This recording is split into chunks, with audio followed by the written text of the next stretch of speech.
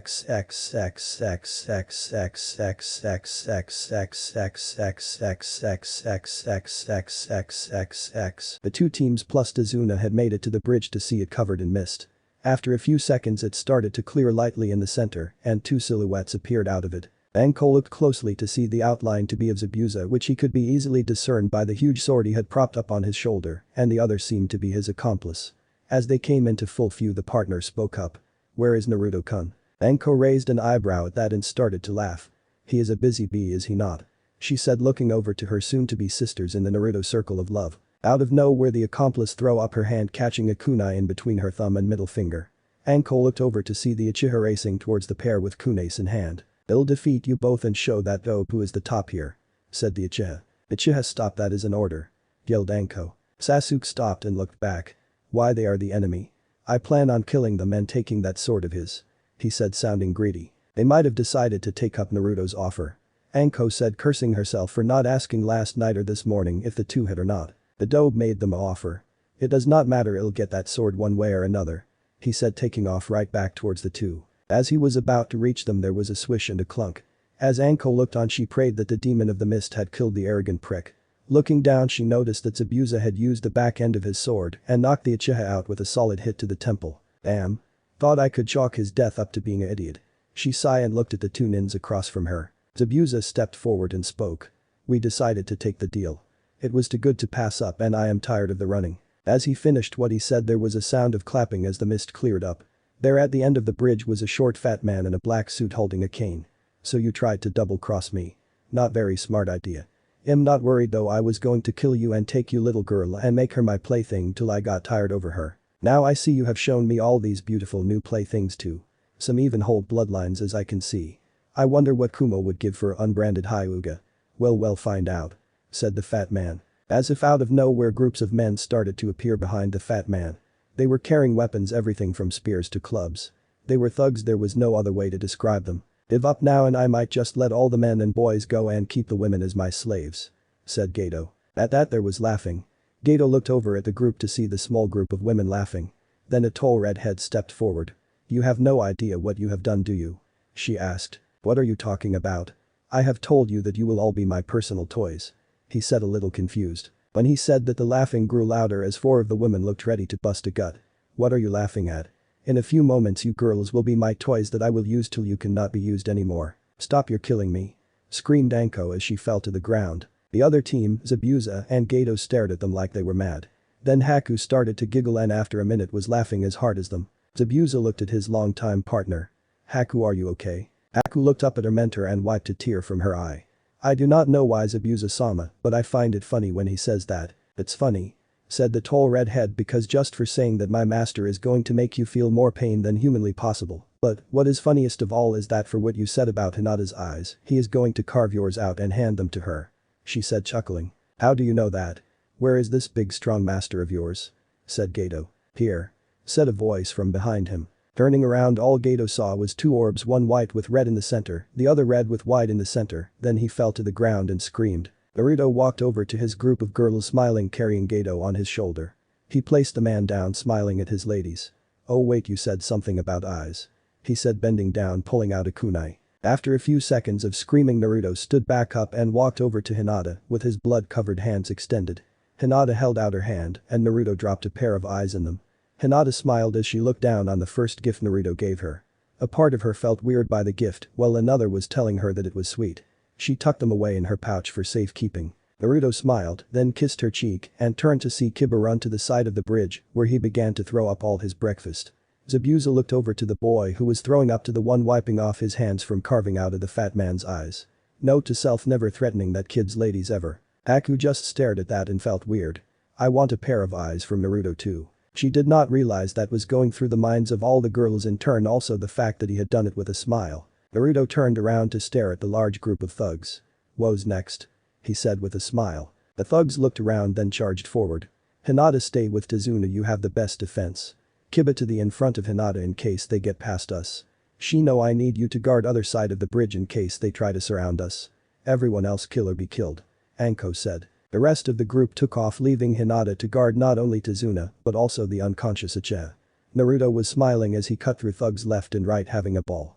After a few minutes Naruto was back to back with Anko, who was sporting two kunes in her hands. God, I love it. Anko said. Naruto ran off, still fighting, when he passed Haku turning water into ice and throwing it at passing thugs. Naruto stopped and looked at her as she did it. So cool. He said. She looked over to him and rolled her eyes at his bad joke. Then she felt a whoosh and turned her head to see Naruto's sword sticking out of the chest of a man who was about to bring his club down on her. She turned back to see Naruto smiling at her. She blushed and kept fighting. After Naruto had retrieved his sword, he went back to fighting to only see one guy left in the center of the battle. Naruto smiled as he went after the guy. They struck sword and after 3 more swings he was dead, head rolling to the ground. Anko and Haku smiled to see Naruto standing there after defeating the last man on the field. Looking up he smiled at the two, then blood exploded from his stomach. Looking down he saw a hook protruding from his stomach. Looking up he saw Anko and Haku and smiled, blood leaking out of his mouth. As he fell forward he heard 2 people scream at once. Naruto, and then he blacked out. Unknown place.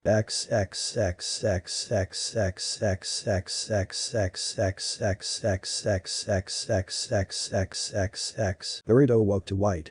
Ah damn it, not again. He heard laughing and turned around to see the all-powerful movers and shakers of the universe. So happy to know you are glad to see us, Naruto-kun. Said Kami. Yes, he does seem to be oh so happy, doesn't he, sister? Said Yami, sounding seductive. So how many times do I get to die? Asked Naruto. Well, this is the last one you get to come back from. You die again and there is no going back. Said Yami. Kami looked over at him for a second. Things have changed, Naruto-kun. She said. Due to our interference in your love life and life in general, things have changed some. Said Yami. Okay, so what has changed? Asked Naruto, still lying on the white ground. You are going to need new help and allies.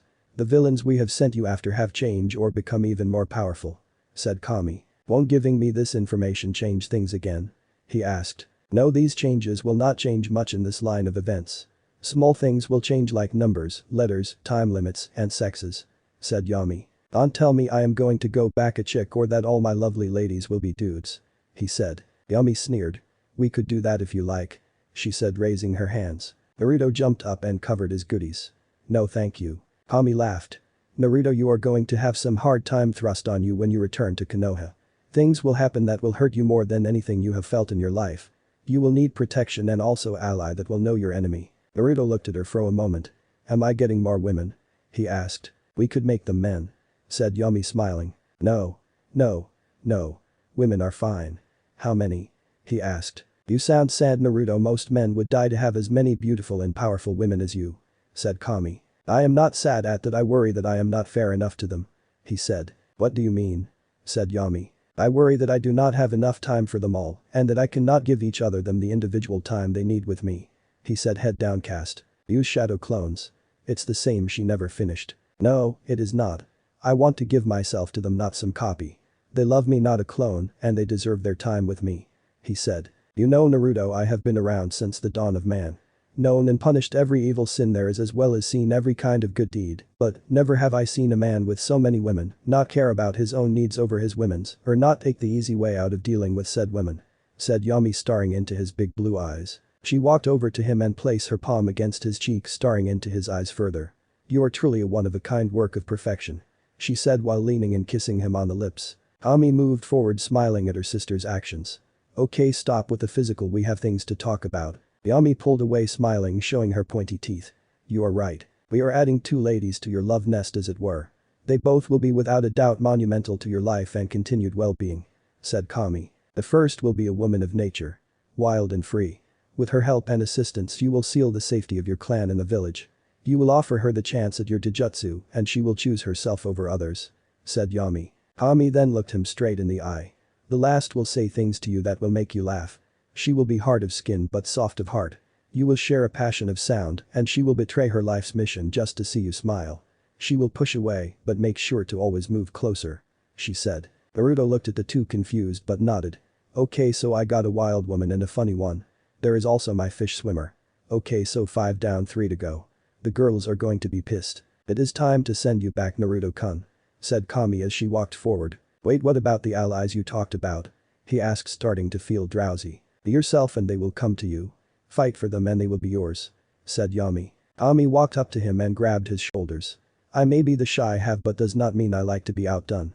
She said right before she kissed hard. It was the last thing Naruto felt before it all turned dark. Bridge XXXXXXXXXXXXXXXX. Naruto awoke to the feeling of pressure on both sides of his neck. As he tried to turn his head he saw on his left purple hair and on his right brown. That's when he noticed a strange feeling in his neck.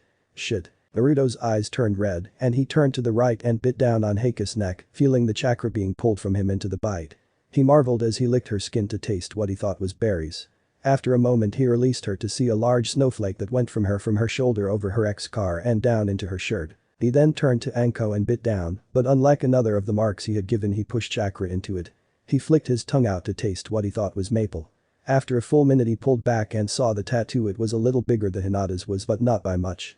It was a green snake with what looked like a piece of dango in its mouth. Naruto burst out laughing. Of all the thing to have a snake eating dango. His eyes then turned over to Haku, who was crying what thought were tears of joy. He reached his hand out and touched her cheek. Hello, my snow queen.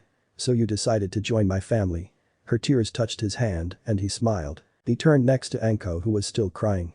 I am okay, do not worry, Anko-chan. I was so mad and sad at the same time. I ran to you and held you, felt you die and I did not want to live. I killed Kagran. No, killed is not the right word. I destroyed him, cut, hacked and dismembered him. I did thing that I never thought I would do. She said. Naruto stroked her cheek and kissed her lips, soundly tasting blood on them. As he pulled back she smiled lightly. When I was done I went to you and held you. Haku came over and we hugged you and cried, then I heard a voice. She said. Me too. It told me to bite him to mark him and that if I truly wanted to be happy that I should make sure you did it too. Said Haku. Mine said the same thing. Said Anko. Naruto stood up and smiled. He looked over to everyone to see his other girls just fine smiling with Hinata drying her eyes. Naruto opened his arms and the other 3 girls ran over and hugged him tightly. After a few seconds Naruto looked out over the bridge to see it covered with blood and body parts. He looked over to see Sasuke still out cold and Kiba a dark green color. Naruto looked over to the girls. Alexandra, can you clean the bridge up please? The tall red-headed woman smiled. Of course master. Naruto turned back to Kiba and decided to help the poor guy out. He walked over and knelt in front of the slightly retching teen. Kiba, look at me. Kiba looked up to meet Naruto eye to eye. The first few kills are truly the hardest to get over. Just think of it as doing it not only to defend yourself but also to secure your way of life. You made sure that no one hurt this innocent man and countless others who would have died in the future because of these men. Kiba looked at him and nodded. Why are you helping me? Because when I had my first kill no one was there for me and I ended doing something stupid. Look Kiba, I do not mind you, okay, you were okay guy in the academy, we were friends even, but you need to stop with Hinata. We are in love, okay, and mated. You should know that when someone mate like your clan does it is for life. So I ask you nicely to stop please, okay, if you do not, I might lose it one day and kill you. So please find another girl. Naruto said. Kiba looked up at the blonde ninja in front of him and knew he was right. If his mother ever found out that he had tried to steal another person's mate, she would kill him, son or not. Okay, I will do that. Kiba said. Naruto nodded then and turned to see everyone walking over. Most of them with weird looks on their faces taking glances at Alexandra. What did you do? Naruto asked. Nothing, I just cleaned up. I used my flames and burned everything to ash. She said like it was an everyday occurrence. Okay. He said turning around, but before he could Alexandra grabbed his arm. Master, my claws broke in combat I guess due to their old age, but I was wondering if I can keep these. She said holding up Kagran's swords. It is up to Anko. He said. Can I? She asked looking at Anko. Yes. She said being hugged the next second by a happy Alexandra. Naruto walked over, picked up his sword and sheathed it. Okay, let's go back to Tizuna's. Everyone nodded as they walked off, never realizing they had left Sasuke there. It was 3 days later that found the 2 teams plus guests on standing at the gates of Konoha. Naruto walked over to Zabuza and Haku, who he was getting better to know together as well as alone. Zabuza, give me your weapons and your sword. He asked as he put scroll on the ground. Why? Asked the demon of the mist. I am going to seal them away so that only you can unlock it and open it in case something happens. He said. Very smart. Said the soon-to-be ex-missing nin. After Naruto had placed it all in there and sealed with Zabuza's blood and chakra, he placed it in his pouch. As they entered, a team of Anbu stopped them. Naruto, Uzumaki, you, teams 7 and 8, and your guests are to report to the council chamber at once. We are to escort you. Naruto nodded and motioned for his team to follow. After 5 minutes they had made it to the council room. Naruto walked into the room with everyone right behind him. As Zabuza and Haku walked in, a pair of Anbus grabbed them, were about to teleport away when they felt cold steel against their necks. One piece being from Naruto's sword, which was against the neck of the man holding Haku, while the kunai held by Anko was held against the one holding Zabuza. Naruto. Anko. Stand down. Said the aged Hokage. Not until they let them go. I gave them my promise to make sure they were safe, and I do not trust many Anbu, so they will let them go now. He said, sounding serious. Sarutobi looked at the young man, knowing how strong he kept his word. Release them. Said the old Hokage. Hokage-sama, you cannot be serious, he is a missing nin, and the other one is the last of the ice users. We should trade him into Kiri for his huge bounty and use the girl as breeding stock. Said a fat civilian council member. Naruto looked up at that. Anyone who say that again, I swear to Kami and Yami, I will kill you. Eyes changing, showing his taijutsu. The council member sat down. So Naruto, what are we to do with him? Said Sarutobi. Well, nothing for Haku. She is a last of a bloodline and considered still under the guardianship of Zabuza, as well as not being a registered ninja and also being one of my ladies. Zabuza, I think, should have a fair trial, give him a chance to tell his side of the story, and when he is released, he should be made a jonin and a genjutsu instructor. Kiri has always had the best of sword fighters, maybe with his help we could match them. Naruto said, smiling. Sarutobi looked from the girl to the man. That sounds fair. Will he submit to the punishment we choose? He asked. Zabuza stepped forward and nodded. I will submit to any punishment chosen if I am given a fair trial. He said. Very well. Said Sarutobi. Naruto smiled and looked over at his Jiji.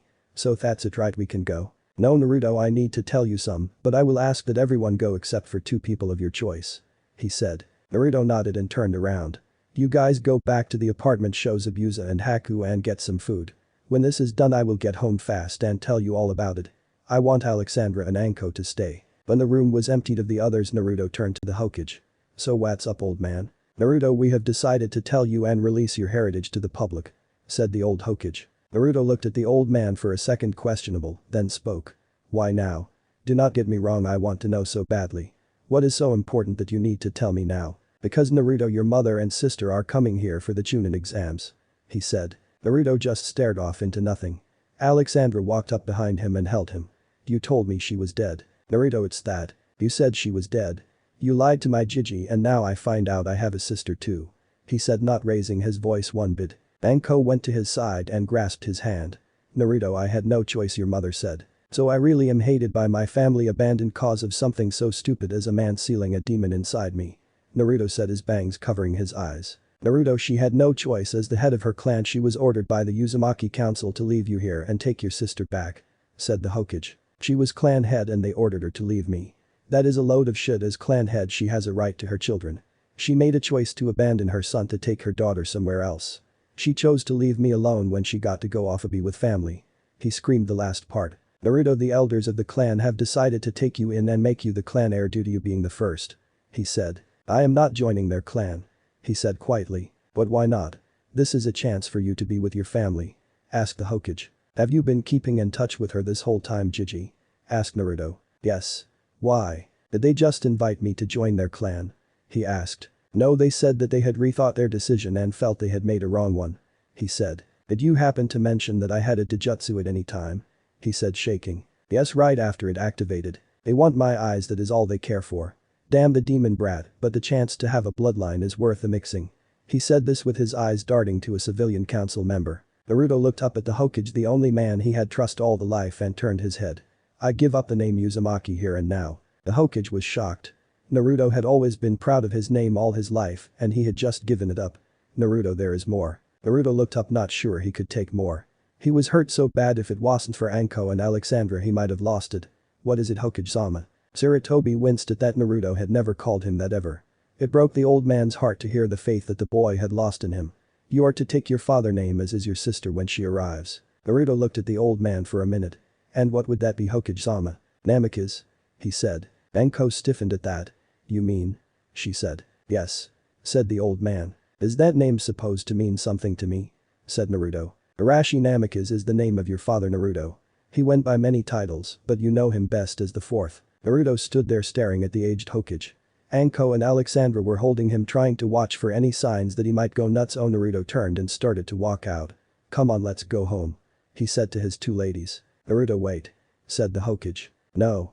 I need to get away from here and from you," he said. The Hokage felt an ache in his heart from those words.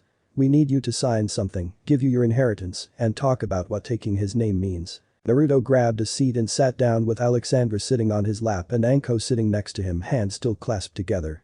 "You have 10 minutes, then I am leaving." "You will stay as long as you are told, demon," said a council member. "Do not give me any more reason to kill you, Lady Haruno. I am the farthest thing from in a mood to deal with you," he said, still looking at the Hokage. The Hokage grabbed some papers from in front of him and started to place them in front of Naruto. "These papers give you the rights to everything your father owns. This includes his estate, properties, jutsu, and bank account." Naruto signed the paper and then cut and smeared blood on his thumb and left a print. He then looked to the next paper. "What is this?" "This one is for you to take the name Namikaze," said the old man. "I will not sign this one till I decide," he said. "You must sign that paper," said Kaharu. "Why? Cause you want the other villages to know that you still have the Namikaze clan, so they fear it like I would does, or cause you think my heirs will end up as strong, that I will breed you an army of super flash ninja, or maybe it is cause there is something more you want from it, some hidden treasure or jutsu," he said, looking at Kaharu. No one noticed the slight movement from Danzo at the mention of a jutsu. "No, it is important that the son of our hero be known to the world," said the bandaged man. "I will sign it if I feel like it, till then it does not matter. I will take the paper and when or if I do sign it, I will bring it to the Hokage," Naruto said. There was a cry of outrage from the civilian side of the council to make him sign it. The outrage continued till there was a slamming noise. Naruto looked over to see a woman stand up. She looked to be an Inuzuka from the large marks on her cheeks.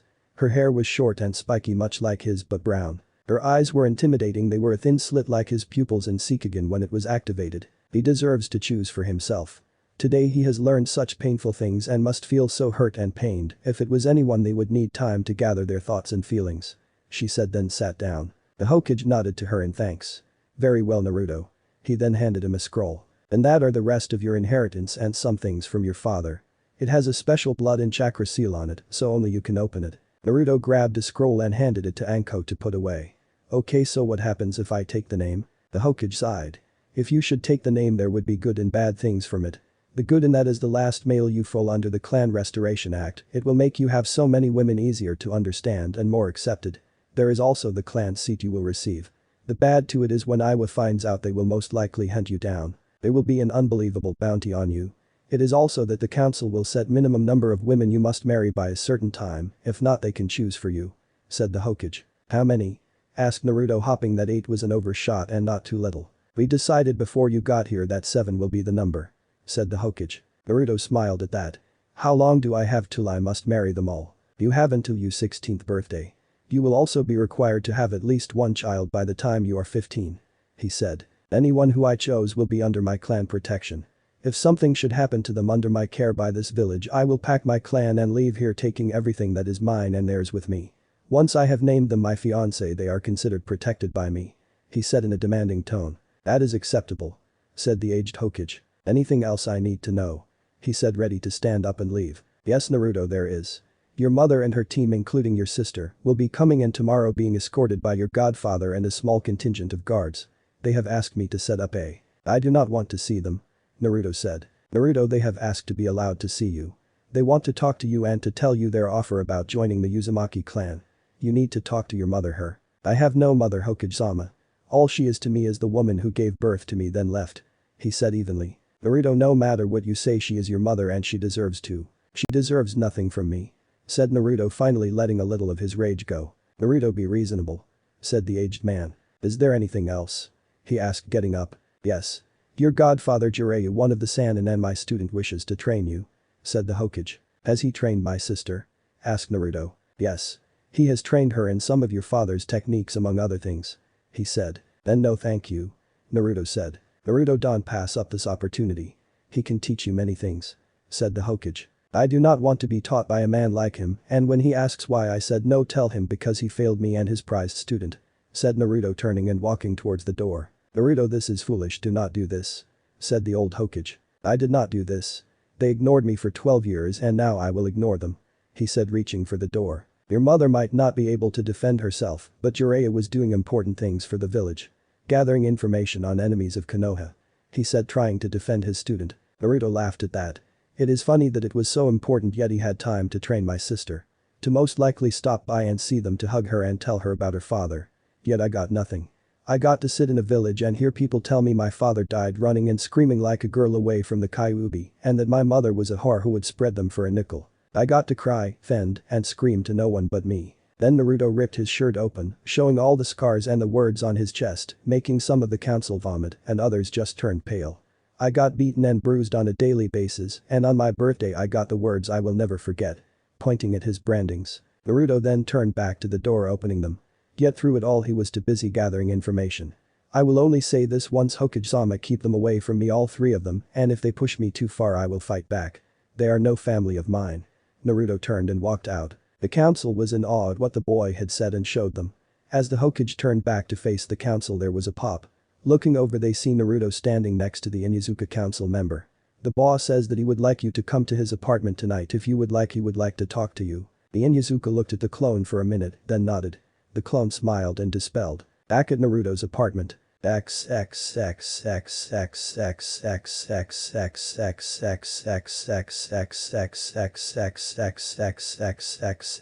girls were all sitting on the couch talking and trying to figure out what their lover was being told.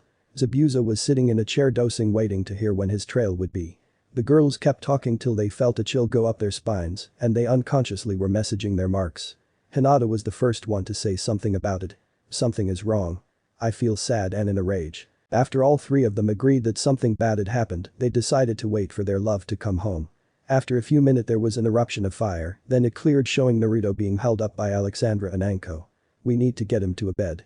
Things have happened and he is ready to snap. Said Anko. All three of the girls nodded and walked into the bedroom, shutting the blinds and getting his bed ready. When they were done, Alexandra walked in, carrying him in her arms bridal style. Go out there and talk to Anko, okay? When she is done and you have asked your question, you are welcome to come back. He needs us now more than ever, you know, and feel it too. The three girls nodded and walked out to talk to Anko. Alexandra walked Naruto over to the bed and placed him in it, then walked to the door and closed it. She began to take off his sandals, then his pants and shirt, leaving him in his boxers. Placing the covers over him, she took off her clothes and crawled into bed with him. She grabbed his face and kissed him on the nose. Master, I swear that it will be okay. I will protect you with my very being. I know it hurts, Master, and you want nothing more than to release your rage on the world, but it is okay. I know we are here to keep you safe and to show you that you are the most important person in our lives. She said, letting her blood tears flow from her eyes. Naruto stared at her for a moment, then lifted his hand and wiped her tears away. He then grabbed her and hugged her to him. As he did, he started to cry. It hurt so much. I think I hate them. I have never hated anyone in my life so fully. Not even her. He said, burrowing his head into her cleavage. She stroked his hair and smiled. It is not wrong to hate someone if they truly deserve it, and they do. Master, whatever you decide to do, I will help. If you ask of it, I will kill them all right now. She said. He smiled at her and kissed her. I know you will. I love you so much. I love all of you so much. He said, looking to the door, seeing all of them standing there. They piled in, jumping on the bed, getting as close as they could to him. Naruto laughed, hear the sound like his bed was screaming at him for all the weight on it. Naruto-kun. What about the scroll? Said Anko, handing him the scroll. He took it and stared for a second. Come on everyone. To the living room. He said. When they all reached the living room, Naruto looked around, noticing Zabuza was nowhere to be found. Where is no brow? Haku laughed a little at that. After the story of what happened, he was escorted by the Hokage's personal guard to the tower to be questioned. Then his trial will be done tonight with a small convening of the council. That's good. I am sure they will give him a light sentence if one at all. He said, feeling better. Naruto sat in his chair facing the couch filled with his lady loves. Anko was on the right side and Hinata on the left, with the others sitting in between and Alexandra lying across their laps. Naruto could not help but smile looking at them. Before I read this, I need to tell you something that I found out when visited by Kami and Yami when I died at the bridge. Haku looked around kind of freaked. What? She said, confused. Naruto and the girls went into an explanation of his talk with the two being of untold power. After it was explained, Haku nodded, looking not too sure but accepting it. They told me there will be 2 more women. He sat there waiting for someone to lose it, but no one did. Is that it? Asked Ino. You're not mad? He asked them. Naruto-kun, we know that they do this for a good reason, and not only that, but you deserve a big family, one that can love you and be your light in dark times. Said Hinata, smiling, showing how beautiful she can be. So that leaves 3 others, right? Said Ino. Yes, but I have the clues, so it should be easier to recognize them. He said. Naruto looked down at the scroll. He put his thumb in his mouth, then bit down. He pulled it out and swiped it over the seal, pushing chakra into it. After a second it glowed and there was a snap and a hiss and the seal broke. Unfurling it, he looked it over. He saw that it looked like a letter and at the bottom there were 3 storage seals. Naruto looked up before starting to read. He looked at his girls all in turn. When he reached Haku, he took in the changes that had occurred after the mating. Her hair had completely changed color, not just a little, it was now blue-white like snow on a blue sky day. Her eyes were solid brown, but if you looked into them long enough you could see snow like it was snowing in her eyes. Her nails had turned into claws but were a very light blue. Of all the girls, she had the most drastic change so far. She was his snow queen. He turned to look at Anko, his snake. Her hair had blonde waves in it, and if you looked close in on each one you would see at the top of each one there was an orange dot. I said it looked like an eye. Alexandra had started to call her Medusa, and the other girls would laugh. Her eyes were a solid honey chocolate color with a slit yellow pupil. What Naruto found really funny was that her tongue was slightly forked. He blushed, remembering the first time she had kissed him with it, and even redder at the first time they made love. He had found out that even with all the provocative clothes and the using sex appeal, she was a virgin, and together they had made that night amazing and full of passion. He smiled at them all slightly, then looked down. Here we go. He said. My dearest son Naruto, if you are reading this, then it is the time that you are accepting your inheritance and are taking my name as Namikaze. It also means that you have been told about the burden at which you bear. Hopefully, if my plan and last wish of the village seeing you as a hero, then all is well, if not at least your mother and sister is there. I hope Jiraiya has been training you both well. I know you might hate me for what I have done, I understand that, I truly do, but let me tell you that it was the hardest choice of my life. I cried for months about it, knowing that I could trust no one but my own flesh and blood. I cannot help thinking that I have doomed you to a life of untold horror and pain. It makes me hope that when this is down and the Shinigami takes my soul, he will place it in hell for this. I made a choice to save my village over the happiness of my son. I know you are thinking why not an orphan or someone, but I could not do that to someone who had no support in his life. It would have drove them to death or even to release the beast, but with the support of your mom and sister and the tutelage of Iro-san, and you will have enough love to continue on. Know this, my son, there is an evil out there that I believe only you can stop this, and with the demon sealed in you, it will draw them in and you to a true battle for the sake of our ninja world. I trust no one but you with this mission. I love you very much and hope you find a beautiful girl or girls to truly make you happy and a big family. With all the love my heart possesses. Minato Namikaze, 4th Hokage of Konohagakure. P.S. At the bottom of this page are 3 storage seals, one holding my Jutsu family scroll, another holding a book on seal, ones I have been working on, and the last a key to the safe in my house. When you get to the house, open the safe and it are directions to reset the security seals and wards. The safe is in the small study, bring a light. Naruto looked up in tears to see his lady standing up and moving around him, crying as well. They held him as he cried and yelled at the world. I forgive you, Dad. He said. Feeling arms stroke his back. After 20 minutes Naruto decided that he was okay. The girls walked back to the couch, sitting again. So what do we do now? Asked Ino. Naruto smiled at her. I am going to sign the name-changing paper, then we are going to pack and move into the house. Naruto pulled out said paper, signed it and gave it his bloody fingerprint. He then made a shadow clone and told it to give it straight to the Hokage and to tell the man when he is done with Zabuza to drop him off at his new home. When the clone left, Naruto stood up and made 20 new clones, ordering them to begin packing up. When they started to pack, Naruto decided that he was going to head to the bank with his girls, get some of his money and take them for ramen at his favorite stand. When they arrived at the bank, Naruto decided to take all his funds under Naruto Uzumaki and putting them in the Namikaze account. He had got himself a private banker, a young woman who had always been nice to him and helped him open his first account. He had taken out a huge sum of money, but it was not even 5% of what he now had. It was so much he had filled a scroll with it. When they had finally reached his favorite ramen bar, he sat at what was known by many as the Naruto chair. He smiled as his favorite waitress walked up to him, smiling and looking at all his ladies. Hi guys. Naruto, how many girlfriends are you going to have? She asked, smiling. None.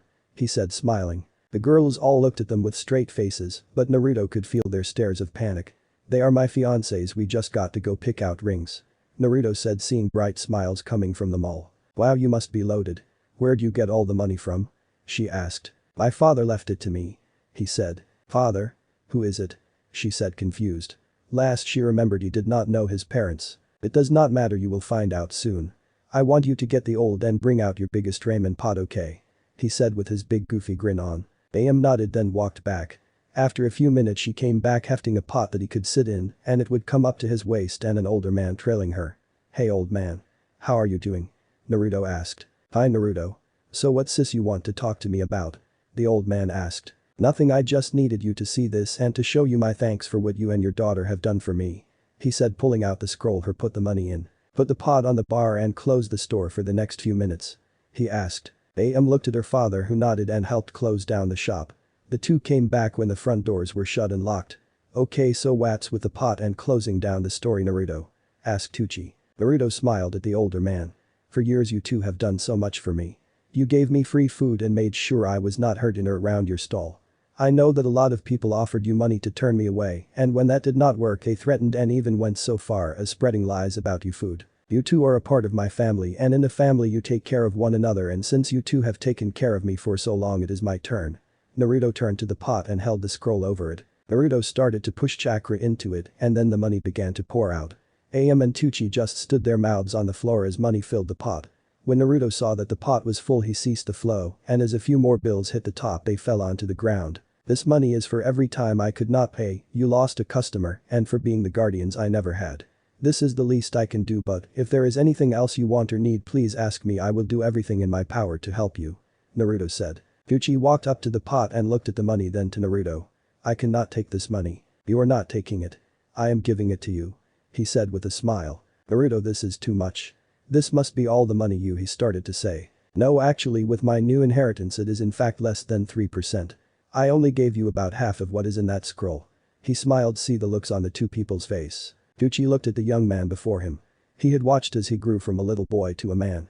As he looked at him he remembered how many times he had tried to adopt him. He had done everything short of murder to get the boy. He smiled to him and said thank you. Naruto smiled back at him. You never have to say that, old man. You deserve this and so does your daughter. You deserve to open a big restaurant or retire, and AM deserves to be able to go shopping and go crazy every once in a while. To one day not have to worry about paying for her wedding. You struggle just to see some orphan boy smile, and for that I owe you my very life," Naruto said. Then to everyone's surprise bowed. Naruto walked over to the money, pulled out another scroll, dumped the money in the pot on it, and sealed it within. He then handed it to Tucci, easier to carry and also to make sure no one tries to steal it. After a few minutes of talking, Tucci decided to close down the bar for the day and deposit the money and to take his daughter shopping. As the two waved goodbye to the group, Naruto got the memories back of two clones. The one that had went to the Hokage's office had dropped off the paper and told Zabuza where to go. It had then ran into the Inuzuka council member walking out of the office as she was walking in and had told her as well about his new change of address. She had agreed to meet him there tonight and in fact would escort Zabuza her information on what his sentence was when she came over. The second clone had been from the team cleaning his apartment out. It had told him that they had finished and awaiting orders and that also Iruka had stopped by to ask Naruto if he would take over his class tomorrow for him cause he had so business to attend to and that he was welcome to bring a few people with him if he likes. He had told the clone that he had got the okay from the Hokage. The clone had agreed, which did not bother Naruto much. Naruto made two clones and sent one to Iruka to tell him he was cool with it and the other to the apartment to tell them to seal it all in a scroll and bring it to him, then one of them to tell the landlord he was leaving. While he was doing this, the girls had been choosing where to eat. They had talked about steakhouses and bars when Hinata had said why not the new Western-style place that opened. They had all agreed and were now waiting for the host. After a few minutes a host came up. "How many of you?" he asked in a polite voice. "6 please." The waiter looked up at Naruto, which he noticed but did nothing, which kind of shocked him. Most places did not let him in. They were seated at a nice round table drinking their water. When the waiter walked up to them and began to speak. "Hello and good afternoon, what can I?" the man started before he spotted Naruto. Naruto saw the change in him when he realized who he was. Anko began to order when the man walked away. Naruto shook his head and everyone stared and wondered why. After a few minutes the waiter came back with who appeared to be the manager. Sir, we cannot let something so evil and disgusting into the fine restaurant, as well as letting his war." He never finished the word as Naruto looked up at him, giving him a look that said finish it and you die. The manager looked from the blonde-haired man to the waiter and nodded. "You are right, we cannot have something so evil here. You're fired, so please get your things and leave the premises and do not return." Shocking the group sitting at the table. Naruto watched as the waiter left him, then turned to the manager. "Do you own this place?" he asked. "Yes, and I would like to say I am sorry for that your dinners are on the house tonight." The manager turned to leave. "Sir, I find you to be a good man it seems, but may I ask, do you know who I am?" Naruto asked. The manager turned back and said, "Yes I do, but what you are foremost is customer. Whatever is said outside here does not matter." The manager was beginning to turn again. "Sir, your business has just made friends and permanent customers of the Namikaze clan," Naruto said with a smile. After a short talk with the manager about their future business together and a very good meal, the gang decided to head toward their favorite ninja store to refill supplies and to get Haku and Anko anything they wanted, plus Naruto felt like spoiling his ladies a little. When entering the Talon, as just realized it was called. He saw Yamba Hurtamura sitting at the counter looking bored. When the man turned to look at the new entries into his shop, he smiled. "You back? I have wanted to see that sword for 2 weeks now, but I was told you were on a mission." Naruto smiled, then unsheathed his sword, placing it on the counter. "There you got, can get your fix now if you like," he said smiling. Naruto turned around and walked towards his ladies. "Whatever you want get. Haku and Anko, if you want get yourselves a weapon you like. It's on me," he said smiling. The girls squealed and walked up, kissing Naruto on his cheeks. They each went into different areas looking at clothes and weapons. He decided to look around, see what he could find. After several minutes he found he had picked out some clothes he thought would look better and fit more comfortable on him. He walked into the stall and began to change. When he came out he was wearing a dark purple sleeveless shirt, burgundy multi-pocketed Anbu pants, a black sleeveless trench coat and a pair of special crafted black combat boots. He had decided to keep his white chain to use as a belt and to hold his sword. Anko walked up behind him and whistled lightly. "Looking good there, Naruto-kun." Naruto turned and looked at her. She still had her same clothes on as before but was carrying a whip. Naruto smiled at seeing the whip. "I said combat, not bedroom," he said, laughing at the blush on her face. Naruto kissed her lightly, then moved off to find the others. He found Hinata looking at a lavender trench coat. She kept looking at her jacket to the trench coat. "Get it, if you do not like it you could just keep it for later," he said with a smile. Hinata smiled.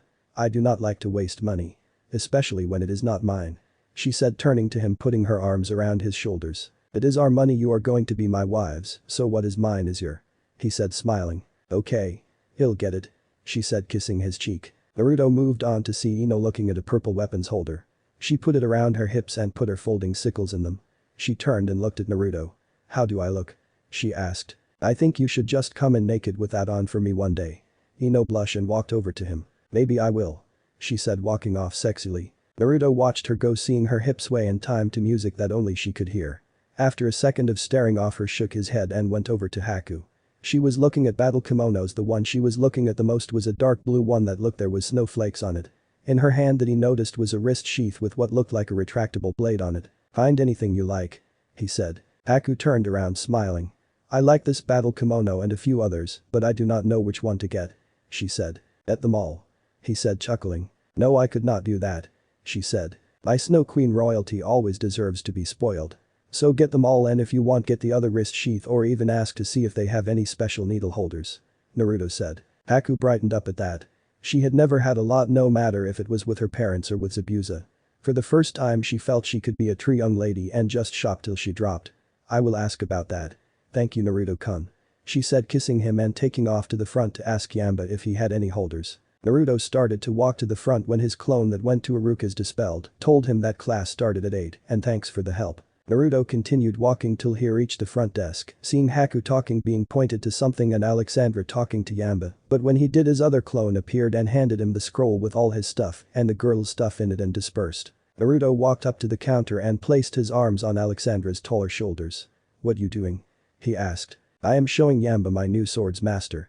She said, smiling, nuzzling her cheek against his arm. Naruto smiled as he walked around her, sliding his left arm around her waist. So what do you think of her new toys? They are truly amazing.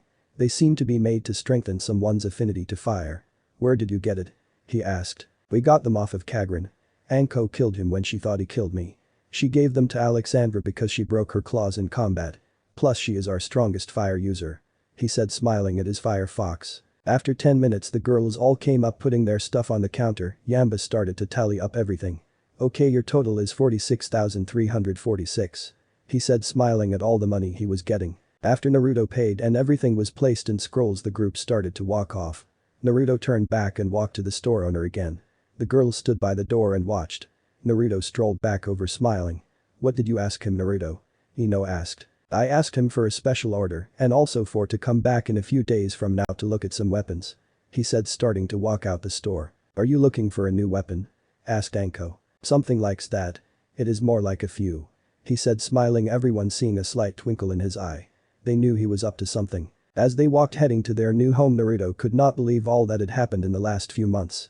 By the time they had made it to the gates of what he believed to be his new home, he knew was the luckiest guy in the world. Looking up at the gate, he saw that it was about 7 feet tall and made of what looked to be oak. In the center of the door was a red Konoha symbol. He placed his hand on it, feeling the engraving when the door slowly swung open. Naruto looked at his group and shrugged. They all walked through the gate, and as they all were in it closed, they gasped at what they saw. It was a huge house, not a mansion but a huge house. It was 3 stories tall with white walls and a red roof. Naruto stared at the house a little longer till he heard someone talk. Oh my god. It's so beautiful. He turned to see Ino looking out at the front yard. It was like a huge garden. There were flowers of every color mixing and splashing on one another, greens, blue, yellows, and oranges. Just to name a few.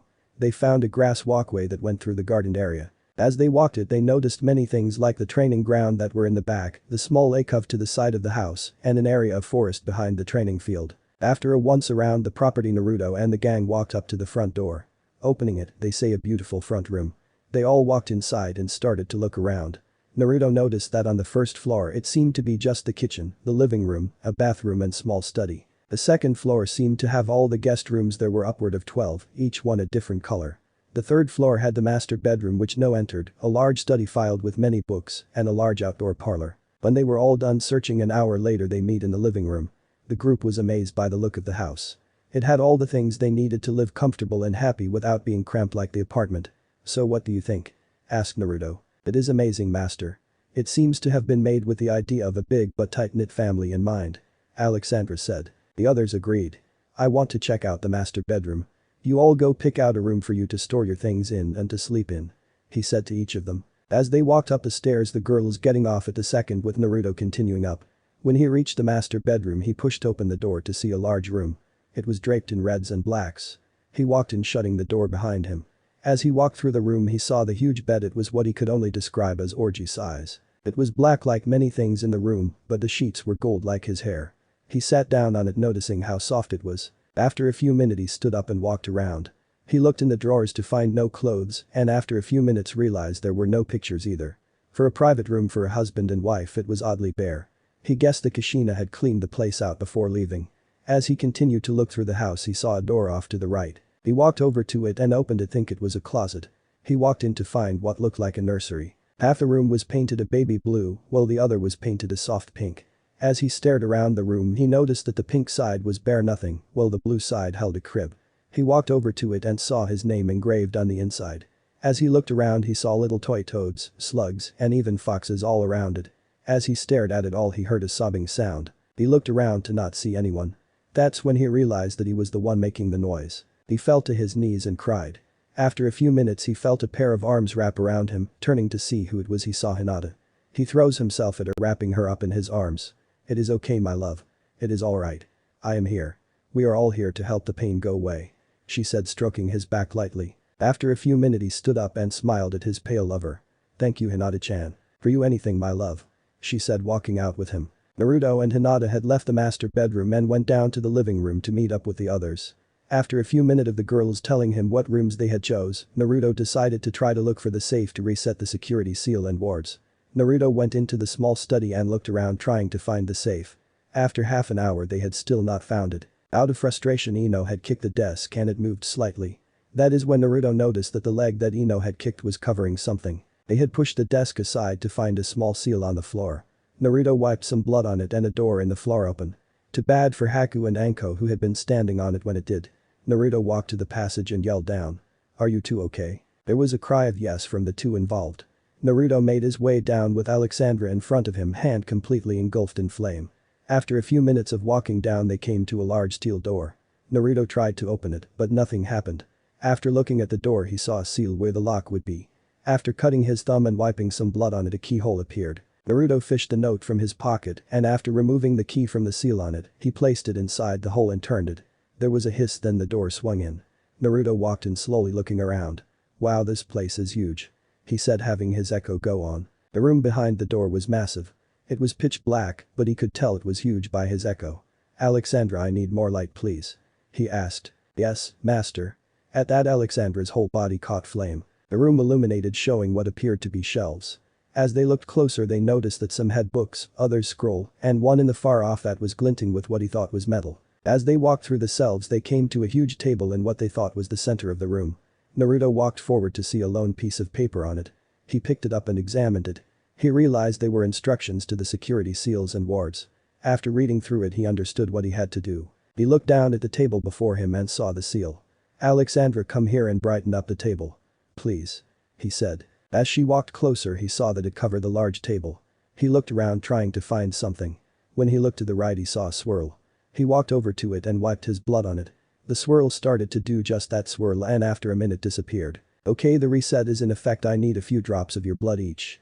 So I can make it so you can come and go as you please," he asked. The girls walked up, cut their fingers, dropping some blood into Naruto's palm. After everyone had gone he walked around the table till he saw a circle that had nothing in it. He put his hand in it and said seal. The table glowed for a moment, then stopped. They all saw that the empty circle now held the face of a fox in it. "So what do the seals and wards do?" asked Ino. Naruto looked at the paper again then started to talk. "They are for protection and also to restart the generator." As he said that lights turned on. "Cool," said Ino. Naruto smiled at her. "The protection seals keep anyone out but us. We can bring in guests if we choose, but no one can enter without one of our permission and us with them. The wards are the defenses of the house. It seems that if you try to break in you will get really hurt, and if by chance you make it in there are seals on the grounds and house that activate and fight back. How I do not know, but it does. The generator seems to run of natural chakra from around the house and from its occupants. Not a lot but just a little." "Wow. I have never heard of this kind of stuff before," said Anko. "I think it is of my dad's making and one of a kind," said Naruto. Ino looked like she was about to say something when a bell rang. "What is that?"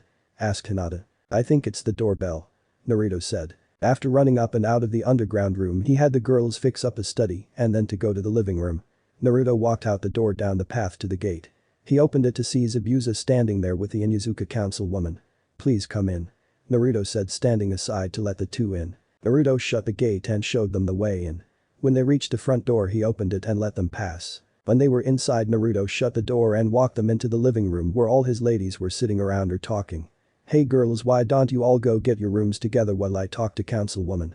In fact, I do not know your name," he asked. "My name is Tsum Inuzuka," she said, smiling, showing off her long canines. "Okay, Tsum-sama. Zabuza, go up with them and pick out a room for yourself." He nodded and got up. As they were passing him, Naruto grabbed Haku and pulled her close. "Get some blood so I can add him to the seal," he said. Haku nodded and received a kiss on the cheek from Naruto. As they disappeared up the stairs, Naruto turned back to the feral woman in front of him. "The Hokage wanted to give you this," she said, handing him a card. Naruto looked at it and realized that it was his ninja license, but now it said Namikaze. It was still the same info, just that one change. "Thank you very much," he said, putting it away. Tsum stared at him for a second, then spoke.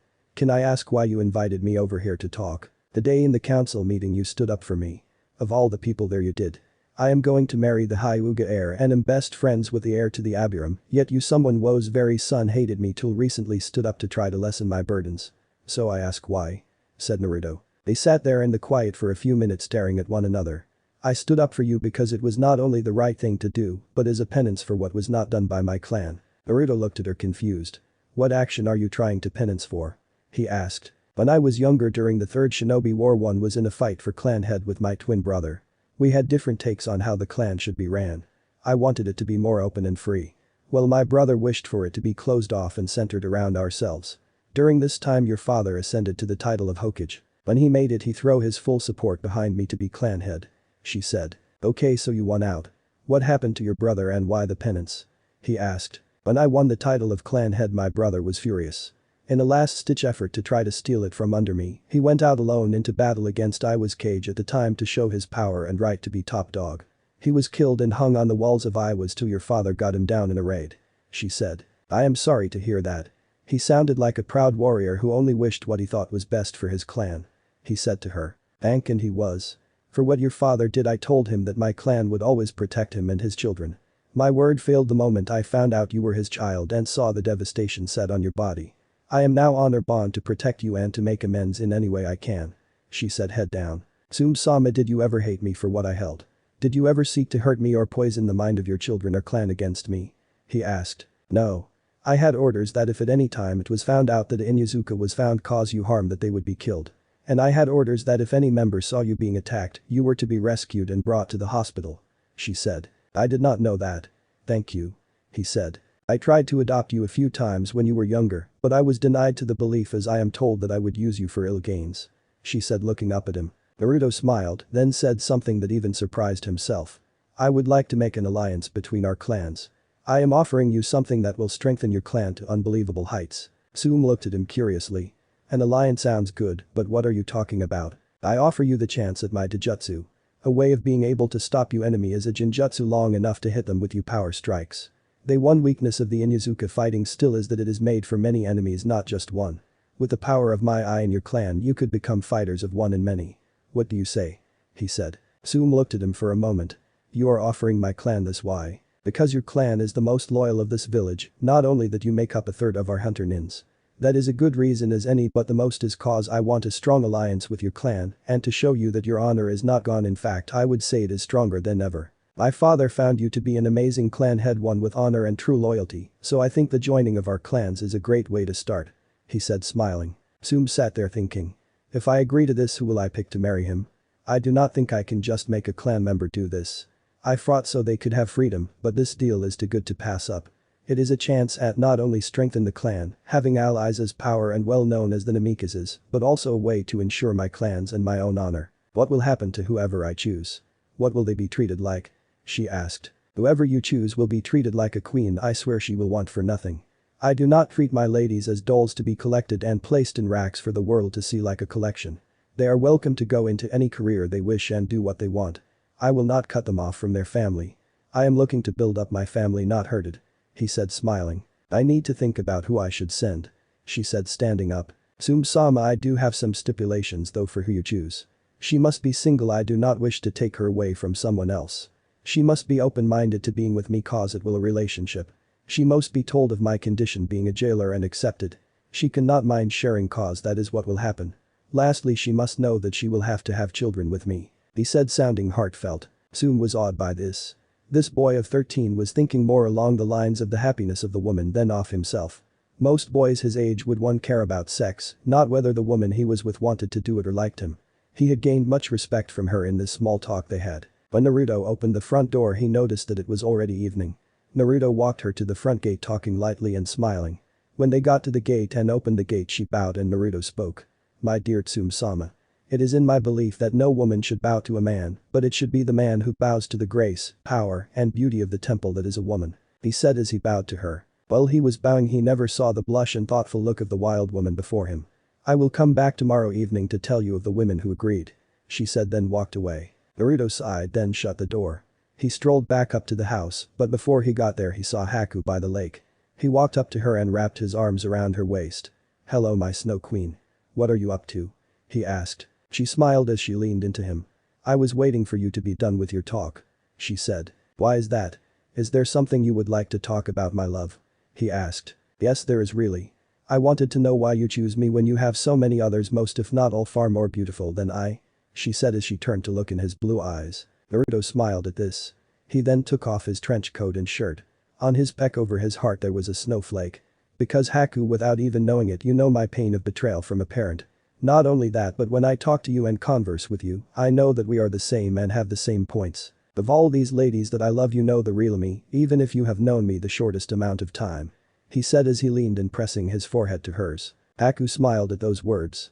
How can you love us all so much? She asked looking closer into his pretty blues. I love you all cause each of you knows my pain.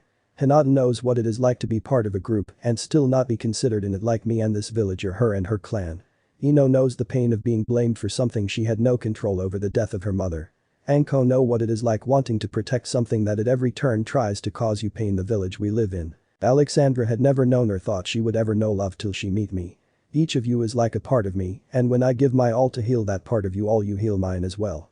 He said. Haku stared at him for a moment then released the sash on her battle kimono. She dropped the kimono to the ground and watched as his eyes looked over her body.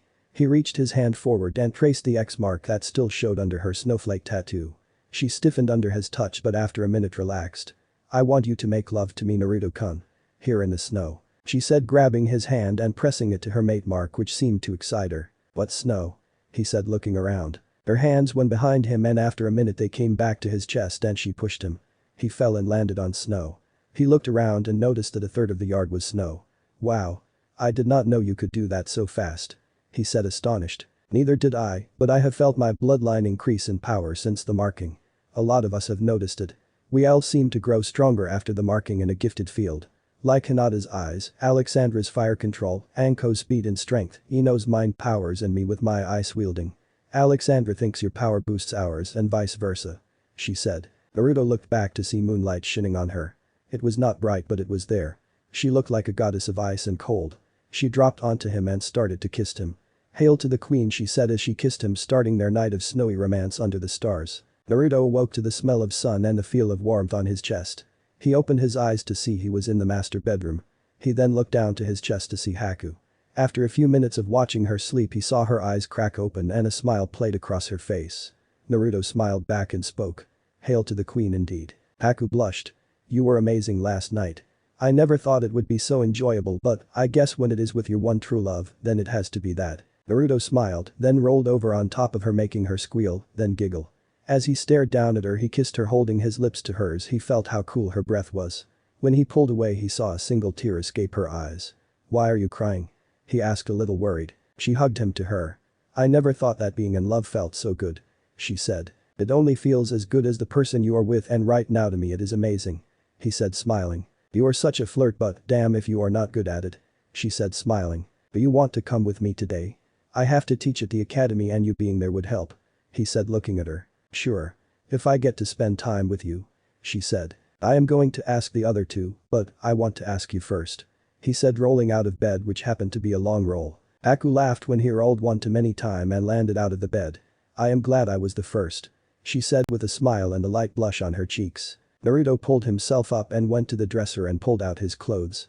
When he had everything but his trench coat on, he walked to the bed and picked up Haku, who yelled then giggled. "I am going to take you to your room," he said. As he walked to the second floor, he ran into Zabuza. They stood there for a second eyeing one another, then Zabuza spoke. "If you ever hurt her, I will kill you no matter what." Naruto smiled and looked down at the woman in his arms. "I cannot hurt her, my friend, I love her." Haku smiled at him, then looked at her master, who nodded and began to walk away. "What did the council decide?" she asked before he disappeared. He stopped on the stairs to the first floor and turned to her. "Today I get interrogated by Ibiki, then I am on probation for 2 weeks. After that they are going to set me up at the academy teaching genjutsu," he said. Naruto smiled. "That sounds great. If you want, find me tonight and I can give you some cash so you can get some new stuff if you like," Naruto said, the bandaged face ninja. "I do not want it, kid," he said, turning around. "You are a part of my family now, Zabuza, and if a little money is what I can give you to situate yourself till you start getting paid, I do not mind. You are my fiance's father," he said, smiling at the man. "Okay. Whatever you say. Later," said Zabuza. "He likes you," said Haku. "I like him too," he said, walking down the hall. They walked till they reached an ice blue door. "This is it," said Haku. He opened the door to see that the room was all different shades of light blue. He set her down and turned to walk out the door. "Where are you going?" she asked. "To go wake the others and see what they are doing. Meet me in the living room when you are done, okay?" he said, running over to her, kissing her on the cheek. As he walked out the door, he noticed it was 6, so he had 2 hours to get everyone up, see who wanted to go, eat breakfast, and get to the academy. He walked across the hall to an orange door and opened it. When he did, he saw that the room looked like the surface of the sun. There were yellows, red, and oranges all over the place. He walked to the bed to see his foxy love sleep on it in the buff like always. "Alexandra, it's time to get up," he said as he bent down and kissed her nose. "5 more minutes, master," she said in a tired voice. "Okay, but I was wonder if you wanted to go to the academy with me and Haku?" he asked. She opened her eyes and blinked at him. "You mean to babysit?" she asked. "No, to teach." He laughed. "As long as it is with you, okay," she said. Naruto bent down and kissed her nose again, then left to another room. Naruto walked over to a lavender room. He knew who was in there as he opened the door. He walked to the bed to see his pale-eyed lover sleeping in one of his old t-shirts like always. "Hinata-chan, wake up," he said as he jumped on the bed. She squealed then laughed a bit. She turned to him with her dazzling lavender eyes, smiling. "Hello, my love. What's up?" she said as she wrapped her arms around his waist. "I am going to the academy today to teach for Iruka's class and wanted to know if you want to go with me?" he asked. She had a sad look in her eye when she answered. "Sorry, the Hokage needs me, Ino and Anko for a mission today," she said. Naruto smiled and kissed her on the forehead. "It's okay. I hope you have fun on the mission. I'm going to go wake Ino and Anko." He jumped off the bed, making Hinata laugh. "See you downstairs," she said as she got up. Naruto walked down the hall to the purple door. He opened it to see a spill of blonde hair on the bed. Naruto tiptoed in and lifted the covers to see Ino sleeping in the buff as well. He slipped in and crawled his way up to her. When he got close enough, he pounced. He started to tickle her, yelling at first, then squeals and laughs. He swore he even heard a snort. After a minute, he crawled out, lying on top of her. "Hello, flower of mine. I see someone is taking a note out of Alexandra's book," he said, laughing a little. She smiled at him and raised her hand up, stroking his cheeks. "I love you so much, you know that," Ino said in a sad-sounding voice. Naruto grabbed her hand, kissing it. "Is something wrong, Ino?" he asked. "I felt like I wasted my life sometimes and that I do not deserve this one," she said, letting some tears leak down her face. "What do you mean, Ino?" he asked, confused, wiping her tears away. She stared into his eyes, her one solid light blue ones misting over. "I chased after that spoiled bastard for so long that I missed more time with you. I said and did hurtful thing to you just thinking that I would have a better chance with the bastard. I keep thinking I will wake up, be back at the house with my dad hitting me and yelling at me that I am a murderer, but what scares me more than anything is thinking I might lose you, cause one day you will wake up and realize that I was so mean to you and do not deserve this chance," she said as she hugged him tight to her. Naruto whispered loving words in her ear. After a few minutes she calmed down and he leaned back and stared into her eyes. "Ino, you know I love you. You are my flower. Yes, I will not lie and say you did not do those things, but know this, I love you now and I will till the day I die and beyond it. I will never allow you to return to your father, I would rather die." She smiled up at him. "You are my knight, you know that. You save me and romance me. What more can a girl ask for?" Naruto smiled. "I got to ask how you got Anko to let you have this room. We played a game of checkers for it. I won," she said, looking Naruto right in the eye. Naruto sat there staring at her, waiting for it to say gotcha, but it never came. All at once he burst out laughing, holding Ino to him, rolling around on the bed. The two ended up on the ground after a hard roll. "I hear you got a mission today?" he asked, untangling them from the bedsheet. "Yes, and I have no clue what it is, but the Hokage wants me, Anko and Hinata on it," she said, sounding a little upset. "Why upset?" he asked her. "I wanted to spend the day with you." She pouted. Naruto laughed. "I promise you can have me a full day this week, okay, just you and me." "Okay," he said. She brightened up at that and kissed him. "Okay." Naruto got up and walked to the door. "I am going to wake Anko. I will see you downstairs for breakfast." He blew her a kiss as he walked out the door. Ino got up and walked to her dresser, then looked up and at the door. "I pity anyone that tries to hurt him because I will mind fuck them till they think they are a fruit salad." She turned back to the dresser and took out her clothes. Naruto walked to the only other room he felt someone in. He walked in to see a tuft of purple hair sticking out of the covers but nothing else. He walked up to the bed, then jumped. When he landed on the bed he heard a click. Oh shit. It was too late, the trap was sprung. The comforter pulled up at the four corners, yanking him up off the bed, throwing him to the floor. He shook his head and looked around. There standing before him was Anko in all her glory. Her nude body glistened from the combination of water from a shower and the sun's rays. "Hey there, beautiful, you got me good," he said. "Teach you to never jump on a lady who is sleeping, won't it?" she said, smiling. Naruto stood and walked up to her. He reached out and placed his hands on her cheeks, bringing her to him for a light kiss. Anko pressed her body to his clothed one. He broke it and smiled. "If I did not have to go teach class, I would do wicked things to you. Beautiful. What time do you have to be there?" she asked seductively. Naruto looked at the clock to see it was 7.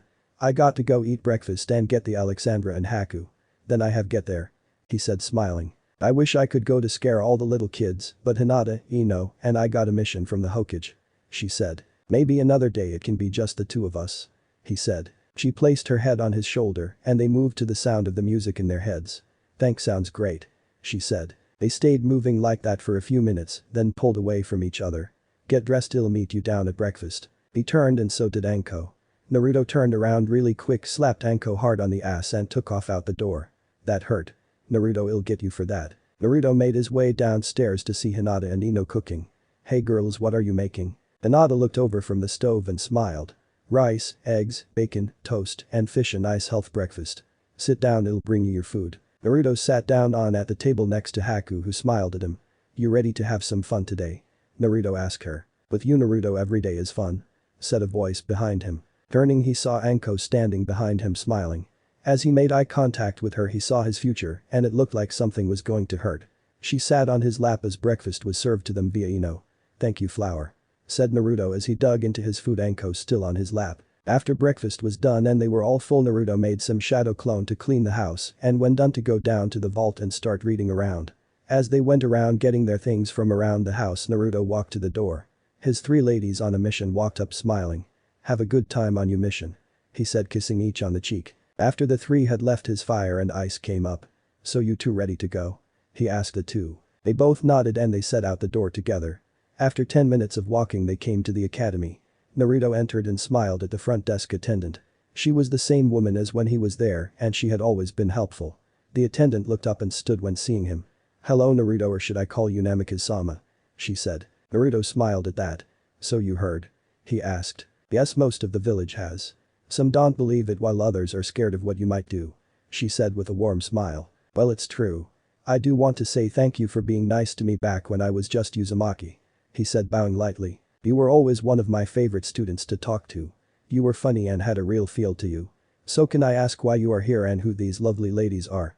she asked, smiling to his 2 companions. "Today I am here to take over for Iruka and these 2 ladies are my fiancés and are here to help," he said, wrapping an arm around each of them. "A few months out of the academy and already with 2 lovely ladies," she said, laughing lightly. "No, there are 5 actually, but only these 2 came, the other are on a mission," he said, scratching his head. She stared at him for a second, then laughed. "They called you a bad ninja student when you were here. I guess if they did more on male seduction and love training you would have been rookie of the year." She smiled. Naruto scratched his head and laughed. "Thank you, I think. Can you tell me the room that Iruka uses?" he asked. "It is the same room as last year," she said, smiling. "What year are the students?" he asked her in a serious voice. "They are 5th years. They're mostly 10, 11 and 12-year-olds," she said, smiling, handing him the roster. Naruto smiled. "Thank you," he said, bowing to her, then walking off with a lady on each arm. It was 8 o'clock when Naruto and his ladies made it to the door to the classroom. They could hear talking and movement on the other side of it. Naruto turned to his girls. "You ready?" he asked them. After a nod from each of them, Naruto opened the door and walked in. X X X X X X X X X X X X X X X X X X X. Anko and her team. Anko and the female members of her team walked into the Hokage's office. "Hokage-sama, Team 7 reporting for out mission, sir," said Anko. The Hokage looked up at the three-man team of all women. "Ah yes, Team 7.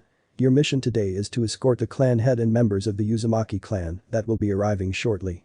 You will take them to the hotel then here so that I may speak to them," said the old man. The three girls just stood there looking at the old Hokage like he was crazy. "Sir, we are not the best team for this. In fact, I would say we are the worst. I believe it would be for the best if you gave it to another team," said Anko, trying her hardest not to lose her cool. "Your team is the best for this mission, plus I think if you could talk to Kushina and her daughter, you might be able to smooth things out for Naru," started the Hokage. "No," said three voices at once. "What do you mean no?" he asked, looking at the three women. Hinata stepped forward and spoke. "I will take the mission, Hokage-sama, but I will under no circumstance try to talk to them about my love," said the Hyuga girl. Ino then stepped next to her. "Sir, it is not our place to try to make Naruto forgive the Uzumaki head. She hurt him worse than and scar a burn. I also think it is wrong of you to try to use us to get warm up to his mother. He hates her, sir, more than I ever thought he could hate anything," Ino said, looking at the village leader. "Hokage-sama, my team will accept this mission, but we will only be there for guards and escorts. You need to know this though, Hokage-sama, if they try to hurt him or try to make him do something against his will, I and the others will hurt if not kill them. I do not care what happens, he is my first priority, everything else is second, even the village and the mission at large," Anko said, getting nods from her students. The aged Hokage stared at them for a few moments, then spoke. "Very well, you will meet them at the north gate in exactly 10 minutes, make sure that Jiraiya comes with them. Good luck," he said, handing Anko the mission papers. 10 minutes later found Anko and her team of 2 standing at the north gate, waiting for their charges to arrive. After a few minutes, what looked like a group of people arrived via tree-line, landing right in front of the gate. Anko scanned the group, noticing all of them had a swirl on their clothes and forehead protectors, except for one man with long spiky white hair, who had on a forehead protector with the kanji for oil on it.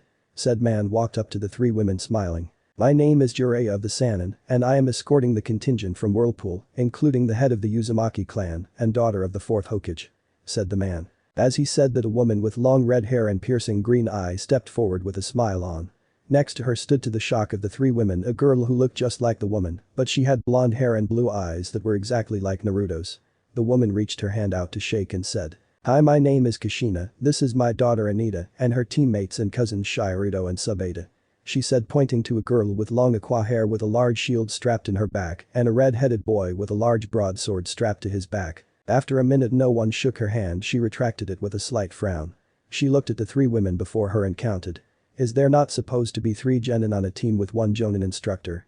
she asked, confused. Anko stepped forward. "My name is Anko. The blonde is Ino and the pale-eyed girl is Hinata. As for our other member of the team, he is doing a personal mission at the moment, but do not worry, we are more than enough for an escort," said the snake jonin. Kushina nodded. "Okay. Well, let me introduce the rest of our entourage," she started but was interrupted. "Lady Uzumaki, our mission is to take you to your hotel rooms, then to the Hokage. Learning the names of your guard does not matter at the moment," said Anko. "Actually, we were going to stay at the Namikaze house instead of a hotel," said the young girl, eerily sound like Naruto's sexy jutsu voice. "I am sorry, but the Namikaze property is being used by the heir to the clan at the moment and his fiancés," said Hinata. The 2 women perked up at that. "Fiancés?" asked the Anita. "Yes, he and his ladies are living there as of yesterday," said Ino. "I would like to go there now," said Kushina. "I am sorry, but standing orders are you go to your hotel then to the Hokage's office. After that it is all you," said Anko with a stoic face. After a second of staring at one another, Kushina nodded and followed them with her guard and team behind her. As they were nearing the hotel, Jiraiya walked up behind Anko. "I am going to go look around. He'll go see the sensei later," he said, beginning to jump away. "The Hokage says he wants you with us when we go in to see him. I have to ask you to stay till after you are in his offer," said Anko. Jiraiya looked at her, then nodded and continued to follow. After another 5 minutes they arrived at the hotel. After 30 minutes of watching the guards bring the luggage of the head, her daughter and her team, they set off to the tower. About halfway to the tower, Anita walked up beside Hinata and Ino. "So do you 2 know my brother?" she asked. "Who is your brother?" asked Ino, playing the part of a dumb blonde. "Naruto Uzumaki," she said with a small smile. "There is no Naruto Uzumaki in this village," said Hinata. Then he changed his name, it would be Naruto Namikaze. She said to the pale-eyed girl. Yes, we know him, said Ino. Can you tell me some about him? She asked, not noticing her teammates inching closer to the conversation. We are not being paid to talk and give away information. You will find out on your own, I am sure, said Hinata with a cold look in his eye. Hey, I just want to know some stuff about my brother, said Anita. Then ask him. We are to take you to the tower, that is it, Hinata said. Anita looked at the girl with disgust in her eye. Just because you hate my brother like everyone seems does not mean you get to talk bad about him, Hyuga, she said. Anko stopped and rushed back. She grabbed Hinata's hand right before it would have hit Anita. Anko looked into Hinata's eyes to see them red. Control yourself, Hinata.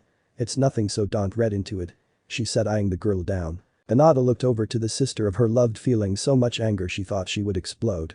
After a minute and some deep breathing, Hinata stood straight and kept walking. You are lucky you did not hit me, Hyuga. I would have beaten you into the ground, she said confidently. Hinata turned around and walked back to in front of the girl. As she made her way to the girl, Hinata saw the girl's team, mother, and the Sannin walk behind her. When Hinata was in front of her, she looked her right in the eye, then laughed. She laughed loud and hard. If you had hit me, my lover would have hurt you bad, she said with a smile. Anita snickered. I am not afraid of your weak lover. Just because he goes out with weak Hyuga sluts does not make him strong, she said, all smiles. Hinata and Ino started to laugh at that, and even Anko was snickering. The last time someone threatened me, my love gave me a present. Would you like to see? She said, reaching in her pouch. I do not want to see the leash and collar he got his bitch, so no, Anita said. Hinata pulled out something and folded her other hand over it before anyone could see what it was. She brought it up to face level, then spoke. The last person who threatened me said he would cut out my eyes and give them to Kumo. So when my love found out, she pulled her top hand away. He cut out the man's eyes and gave them to me, Hinata said, looking up into the horror-stroked faces of the Uzumakis. Anita looked up at the Hyuga girl who was putting the eyes back in her pouch. Your lover is a sick man. I hope I never have to meet someone so evil, she said, shuddering slightly. Hinata smiled big at that. You say that now, but I bet when you meet him you'll love him and want to be as close to him as possible. Yeah, right, I could never love or even like someone like him. I am sure, said Anita. You promise? Hinata said with a smile. Okay, that's enough, we have a mission to finish, said Anko, trying to suppress a smile. Hinata turned around with a smile and started to walk off towards the tower. When they made it to the outer office of the Hokage, Anko knocked on the door. After a minute they heard a low voice. Enter. Anko opened the door and they all enter. When they were all inside the office, Anko spoke. Mission accomplished, sir. She handed him the mission papers, which were stamped and handed back. Good work, your team is dismissed, said the Hokage. The team of 3 women nodded, then turned to walk out the door. As Hinata walked past Anita, she heard the girl say one more thing. You and he are freaks. Hinata walked out the door and turned to face the room. Yes, we are. As the door to the office closed, Kushina turned to the Hokage and asked him one question. Who were they? Sarutobi smiled, then looked at her. That was Team 7, but also 3 of Naruto's fiancés.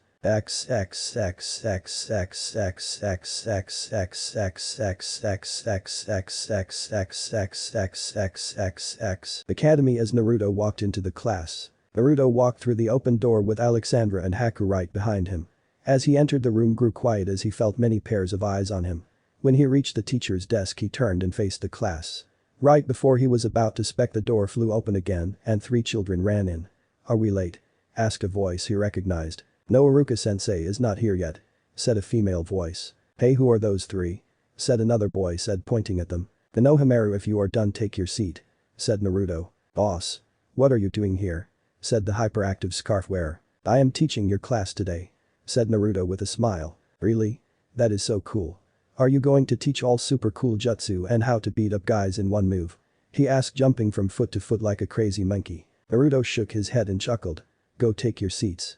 I am starting class. The 3 children walked up the stairs and sat down. Naruto smiled up at all the children, making brief eye contact with each of them. When he was done, he spoke to them. Hello, class. My name is Naruto Namikaze and I will be your teacher today. One girl in the back raised her hand. Naruto looked at her and smiled. All question can be asked at the end of my introduction, he said with a smile. The girl nodded and put her hand down. As I said, my name is Naruto Namikaze and I am your teacher today. These 2 beauties next to me are Haku and Alexandra, they will be helping me teach you. He said this, pointing at each of them as he said their names. Today in class we are going to have a tough but fun day. We will start the class with questions you may have about being a ninja. Then I am going to take you all out for some physical training and lectures. At the end of the day I am going to give you all an assignment that will be due in a week. The person who does it the best gets a prize from me," he said, smiling at them all. A lot of the students started to raise their hands. "Okay you," he said, pointing at the girl who raised her hand earlier. "Are you really a Namikaze? I heard that was the fourth's last name," she asked. "Yes, I am a Namikaze, and the fourth was one. In fact, he was my father." There was a lot of noise in the room at that. Kids were looking at him in disbelief. Naruto pointed at a brown-haired boy up front. "What's it like to be a ninja?" Naruto sighed. "Being a ninja is hard work but can be fun too. You will train often with your team and by yourselves to get strong. You will learn jutsu and techniques to not only defend yourself in combat but to also better your village. You will see things that will both inspire you and sicken you. The life of a ninja is hard but if you train hard enough and fight for something you believe in you cannot fail." The boy who asked a question nodded and sat down. "Before I answer any more question I would like you to all stand up," he asked. The whole class stood up. "This is your class now. In the academy and let's say you all pass your genin tests." All the kids smiled at one another at this. Naruto then stated, pointing out kids. Once he reached 9 he spoke again. "All but those I pointed at sit." They all sit down, leaving those 9 still smiling. "These 9 are the ones who actually become genin and move on to being in real teams," he said. "So out of you all 30 out of you only 9 get to be ninja. Now out of those 9 5 will make it to Chuunin, by then one of the original 9 will have died. Of the 5 that made it to Chuunin 1 or 2 will make it to Jonin," he said, pausing to let them think about it. After a full minute he spoke again. "Nearly 95% of ninjas never make it to the age of 40. Those of you that make it to retirement will only have memories of people you knew that died and those you have killed yourself." He looked around the room at all the children, wondering if he might have gone overboard. "Not all of you will make it to shinobi status, many of you will quit and pursue other professions. There is nothing wrong with that. You all need to know now that if you truly wish to become ninja, you must be ready for a hard life, one of lose and heartache. If you follow the path of the shinobi you will have to do things that you find horrible, anything from killing someone to stealing or even murder." He saw a lot of the faces pale at the mention of killing someone. "Any more questions?" he asked. The girl next to Konohamaru raised her hand. "Yes?" he asked her. "My name is Mogi. I was wondering if you have ever killed someone before?" she asked shyly. Naruto sighed and looked at all the children. "Yes. I have killed people." "What was it like?" she asked. "It was horrible. I never cried so hard in my life. I felt like a monster really and truly," he said. "But it must have been some bad guy, right? You killed him because he was evil or hurting people," said Konohamaru. Naruto shook his head. "Do you know why they put genin in a 3-man cell with a jonin?" he asked the class. A lot of the kids kept looking at each other back and forth. "So they can teach us super cool powerful jutsu," said Konohamaru. "You're somewhat right. They are there to teach you but not only fighting. They help you learn to cool with being a ninja. They help you get over your first kill, the first time you see a friend die, and other thing. They are there to support you and show you the way to accepting what has happened," he said. Many of the children looked around again. "The first person I ever killed was on accident," he said to the class. "What do you mean on accident, sensei?" The boy who came in with Konohamaru and Mogi said. "After my first team meeting with my old team I jumped down to the street to help an old woman. She was happy till she saw who I was. She screamed and cried for me to get away when all I want to do was help. She died of a heart attack. The doctor said I scared her to death," he said. The room was quiet as he finished his story. He felt an arm go around his back. He turned to see Alexandra looking at him. He smiled and continued on. "After it was ruled to have been by accident I had no one to turn to. My sensei was not very good and the people I would normally go to were busy with their own lives.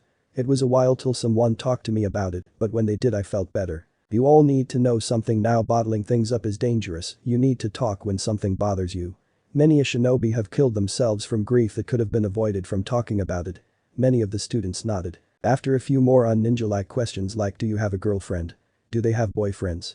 And things like that, Naruto got the class up and outside to start some physical training. When they all got outside Naruto had them all stand in lines of 5. "Okay. What training does Iruka make you all do and how many of each do you do?" Mogi raised her hand. "Yes, Mogi." The girl blushed. "We do 10 laps around the track, then jumping jacks, push-ups, sit-ups, and crunches 50 each. Then we have to do the leaf balancing," she said. "Okay, today we are doubling the physical workout. When you are done with it we will start with the lecture for today." The class groaned but started with their exercise. Naruto sat on a bench with Haku and Alexandra as they watched the kids run. After 10 minutes Naruto stood up, took off his trench coat and started to jog with them. He would run up to students who were having problems with breathing and told them to breathe through their nose and out their mouths. After all the students had finished their laps, he watched them do the rest of the workout. He walked around and gave suggestions to each of them on how to maximize their workout. Showing them by example seemed to help more than anything. When every student in class had finished, he had them sit under a tree. When they were all situated, he smiled and called his ladies up. "Can someone tell me who is stronger, me or Alexandra?" he asked the class. There was loud talking from students as they told their opinion till Konohamaru stood up. "Your boss," he said, smiling. Naruto smiled at the little boy. "Why do you think I am stronger?" Konohamaru looked at him for a second like he did not understand the question, like the answer was just right. After a minute of standing there with no one saying anything, Naruto smiled. "Who is the top all-around student?" he asked. A pale hand was raised towards the back. The person stood and Naruto smiled at her. Hyuga, very nice. What's your name?" "My name is Hyuga Hanabi," she said with an arrogant smirk. Naruto smiled at that. "Who is considered the dope?" Surprisingly, he saw Konohamaru raise his hand. "Will both of you come here?" he asked. The two students walked forward, the girl with an arrogant walk like everyone was beneath her. Konohamaru walked up like he himself used to, all smiles and joking. When the two reached him, he turned them to face the other students. "I am going to have these two spar. Who is going to win?" he said. The whole class were all over the place, saying Hanabi was going to wipe the floor with him, except the two who he had come in with earlier. They were cheering him on. "Well, I'm going to beat the Konohamaru can beat her without fighting." Konohamaru looked up at Naruto with a doubt on his face and a little nervousness in his heart. "There is no way that idiot can beat me. I will beat anything on it," she said, smirking. "Okay, I hear a challenge. If you really feel that way, then if you lose you have to come to my house once a week for dinner for the next year," he said with a smile. "Fine, but if I win you have to give me back my sister," she said with an angry tone. Naruto looked at her for a minute, then smiled. "You Hinata's little sister?" "Yes, and I want her back," she said. "I cannot do that," he said. "What? Why not?" "You own her, my father signed the contract. I want it destroyed if I win," she said. "If that is what you want, fine, but you should know that even with it gone she will stay with me," he said, smiling. "Why would she stay with you, the dope of the year?" she said. "Ah, you did some research. You're a smart girl just like your sister. Your sister loves me, Hanabi, and I love her. If she truly wants to go she can leave, it will hurt me, but if it makes her happy she can." Hanabi stared in his eyes for a minute, then spoke. "Fine, if I win you have to marry me too," she said, getting laughs and giggles from the other students. Naruto looked at the girl and could see her eyes shimmer lightly with tears. "Okay Hanabi, if you win I will marry you," he said, shocking the students. Hanabi nodded and walked to the sparring field in front of the class. As Naruto brought Konohamaru to the opposite side of the field, he kneeled down and whispered in his ear. After a few seconds Konohamaru nodded and Naruto walked back to stand next to Haku and Alexandra. "Do you think this wise, Naruto-kun? Hinata-chan will flip if she finds out she is sharing you with her sister," said Haku quietly. "Do not worry, if she is anything like her sister Hanabi she is going down," he said with a smile. Haku looked at him for a second, loving his determination and faith. Alexandra was just smiling, she knew this would be a laugh. "Ready? Fight," he shouted. Hanabi took off fast hands in the basic stance of the Hyuga Juken style. As she neared Konohamaru she saw him put his hands behind his back. The action confused her, but she did not stop her forward movement. When she was right in front of him she threw out her right hand to hit his shoulder, but missed. He had moved, then all at once he was within her guard. She felt his hand wrap around her waist and pull her in. She looked into his eye as he leaned forward, she saw determination. He then did something no one expected, he kissed her cheek. Then pulled back a little and brought his lips to her ear. "I love you Hanabi-chan." Hanabi felt her face grow very hot, then, as if by a switch everything went black and she passed out. Konohamaru held her for a moment, looking around for help, only hearing laughter and giggles. Naruto ran over and picked the poor girl out of his stunned friend's arms. He then brought them over to the class, laying Hanabi down on a bench. After a few minutes of Naruto calling lightly to her she opened her eyes. "Did I win?" she asked. Naruto smiled widely. "No. It's okay though, you are welcome to come to my house to see your sister whenever you like, okay? Just make sure once a week you come over for dinner," he said with a smile. Hanabi looked at him for a second, then got up and walked to sit with the rest of her class. He walked back up to the class and smiled. "What did you learn from that?" It was Mogi who raised her hand. Naruto nodded to her and she stood. "Never underestimate an opponent. Just because they look harmless, less scary, or are known to be weak, does not mean they cannot surprise you or just be acting." "Very good Mogi, that is a perfect answer," he said, smiling at the girl who was blushing. "The greatest tool to the shinobi is misdirection and being underestimated. When you look at me you see a man who is a known ninja, but many of you know my reputation and that I have killed it makes you believe I am stronger than my two assistants because you know nothing but their names. Haku, if you would please step up. He said to the crowd of kids. Haku stepped up and smiled to the children. What do you see when you look at her? He asked the class. Many students said she looked beautiful, which made Haku smile. Some said she looked like a medic, even one said she looked like an ordinary civilian. Naruto looked out and noticed that some of the kids had water bottles. He asked for one and it was thrown to him. He handed it to Haku with a smile. Haku took the bottle and opened it. She started to pour the bottle lightly out onto the ground. She could feel the confusion on the students as she did this. The student then started to make noises. She looked down to see an icicle hanging from the tip of the bottle to the ground. She looked up and smiled at all the awestruck children. My name is Haku Mamachi. I am the adoptive daughter of Kira's demon of the mist Zabuza Mamachi, also known as the fourth strongest of the 7 swordsmen of the mist. I am also the last known wielder of the Haiden. The children were quiet. Thank you Haku-chan. Alexandra, will you do the honors of going next? He asked. Haku walked back and leaned on Naruto's left side as Alexandra walked up. She stopped in front of the class and smiled, which freaked the kids out due to her long canines. My name is Alexandra and I am a fire starter of sorts. I have been told that I am a demon in human form and am considered to be one of the strongest kunoichi in the world. I have killed cages and emperors. If there is one thing you boys here need to learn is that just cause they are women does not make kunoichi less dangerous, in fact I would say they are even more so. She said, smiling the entire time. Alexandra looked at the group and smiled. As they watched they saw her burst into flames. She stood there as the fire rolled from her skin, awing the children around. One child reached out to touch when disappeared. She looked at the kid and shook her head. You want to get hurt? She said. Walking back to Naruto she smiled, placing a light kiss on his cheek.